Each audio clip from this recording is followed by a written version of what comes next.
Mogoče veste, da je prav danes 110-letnica od rojstva gospoda Levna Štuklja. Ja, vedo, glih nisem, no, zdaj ste me spomnili, ker tam sicer redno skorda hodim mimo njegovega obeležja, spominka, ampak pač človek, letnica je napisana, niso pa ostali podatki. Ne. Ja, vemo, smo slišali, ja. Pa se ga mogoče po čem posebej spominjate? Pravzaprav po čem se ga spominjate? Spominjam se ga pač po tem, ker smo ga velikokrat srečali tukaj v parku, ne? In včasih smo tudi zmenjali kakšno besedo in tako. Jaz se ga spominjam, ko sem ga še videla v parku, ko je večkrat telovadil, večkrat je prišel v park, tukaj po tisti poti.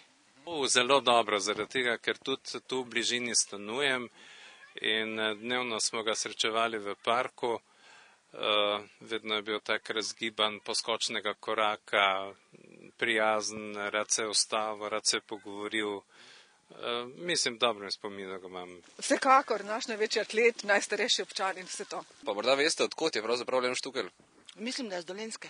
Tako z Novega mesta, čeprav ga Štajerci jemljamo kar za svojega. Ja, vem, čak se mi je res izpadlo. Novo mesto. Tako je, ja. Menite, da spomin nanj še živi? Ja, absolutno. Sploh v Mariboru. Drugot ne vem, koga poznajo, ampak v Mariboru pa absolutno. Se ga dostikrat spominjamo. Bi rekla, da po svoje, da. Ja.